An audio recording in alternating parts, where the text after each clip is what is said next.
C'est Hervé Gattegno qui est avec nous. Bonjour Hervé. Bonjour. Votre parti pris à propos de Nicolas Sarkozy qui est placé comme témoin assisté dans l'affaire liée au compte de sa campagne de 2012. Vous dites avec Nicolas Sarkozy, trop d'affaires tuent les affaires. Vous voulez dire que la justice en fait trop ou... Bah écoutez, trop ou trop mal ou avec trop d'empressement ou trop systématiquement ou peut-être tout ça à la fois.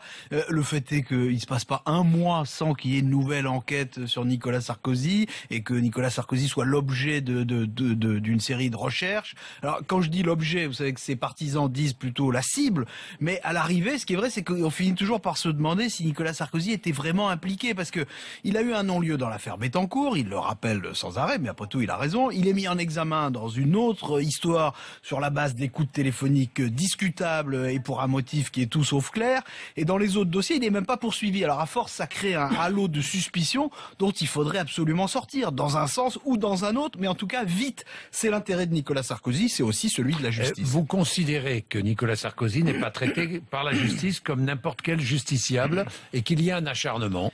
Écoutez, personne ne pense que Nicolas Sarkozy est traité normalement. En théorie, Nicolas Sarkozy, c'est un justiciable ordinaire. Il n'a ni mandat ni immunité. En réalité, ce qu'on voit, c'est que Nicolas Sarkozy est un justiciable extraordinaire. Et la réalité, c'est que tout le monde s'en accommode parce que c'est Nicolas Sarkozy.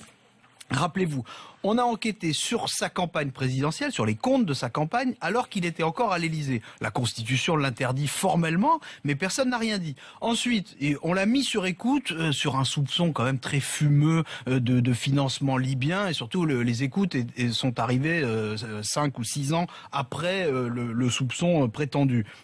Hier, devant les juges, on lui reprochait d'avoir floué son propre parti politique. Pourquoi? Parce que l'UMP a payé la pénalité qui a été infligée pour le dépassement du compte de campagne. C'est ce qu'ont toujours fait les partis politiques en France, y compris le Parti socialiste, y compris l'UMP quand il s'agissait d'Alain Juppé ou de Jacques Chirac. Donc oui, c'est vrai que Nicolas Sarkozy n'a pas droit à un traitement de faveur et c'est tout à fait normal, mais là, en l'occurrence, on a plutôt le sentiment qu'il a droit à un traitement de défaveur. Alors vous croyez à un complot des juges, des manœuvres politiques ou pas? Les juges aussi ont droit à la présomption d'innocence. Mais je trouve qu'il n'y a pas de raison de balayer de façon un peu immédiate ce soupçon politique. Comme sous Nicolas Sarkozy, exactement comme sous Nicolas Sarkozy, le parquet est subordonné au gouvernement et c'est le parquet qui ouvre les enquêtes. Or, Nicolas Sarkozy n'est pas seulement un ancien président de la République. Aujourd'hui, c'est l'un des chefs de l'opposition. On n'a jamais vu, en France, il faut le dire, on n'a jamais vu une telle focalisation sur un opposant politique, surtout pour aussi peu de résultats, puisque je vous le rappelle, avec toutes ces affaires, il n'a jamais été condamné à quoi que ce soit. Et puis, il faudrait quand même arrêter l'hypocrisie. Nicolas Sarkozy a malmené les juges quand il était au pouvoir, tout le monde le sait. Il a eu des interventions de l'Élysée sur la justice quand il était au pouvoir, et c'est un grand tort. Et les magistrats détestent Nicolas Sarkozy, parce qu'ils savent que s'il est réélu, il supprimera le juge d'instruction. Donc, c'est une réaction de corps, et c'est une réaction de peur, mais ça tient plus de l'esprit de revanche que de l'esprit de justice. Oui, les défenseurs de Nicolas Sarkozy affirment que cette accumulation d'affaires va finir par le victimiser. Est-ce que vous pensez, vous, que ça joue en sa faveur ou que ça peut être un handicap pour 2017? Son image est flétrie, on le sait très bien, et d'ailleurs tous les sondages le montrent. En plus, l'incertitude sur l'issue de toutes ces enquêtes fait peser une hypothèque sur la primaire de l'UMP, c'est-à-dire qu'on va se demander jusqu'au bout si Nicolas Sarkozy sera en mesure de concourir. C'est très malsain.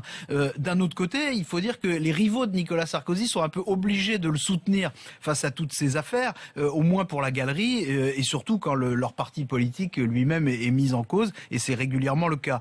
D'autant qu'il faut rappeler aussi que le principal rival à l'UMP de Nicolas Sarkozy, Alain Juppé, a été condamné, lui, contrairement à Nicolas Sarkozy. Alain Juppé a été condamné dans une affaire de financement politique, donc disons que ça relativise les choses. Mais au total, je dirais que ce mauvais feuilleton, qui est quand même très très loin de House of Cards, ce mauvais feuilleton, il fait du mal à Nicolas Sarkozy, il ne fait pas de bien à la politique, et il fait probablement du tort à la justice. Hervé Gattegno, le parti pris ce matin, 8h28, Jean-Marie Le Pen sera mon invité dans quelques minutes.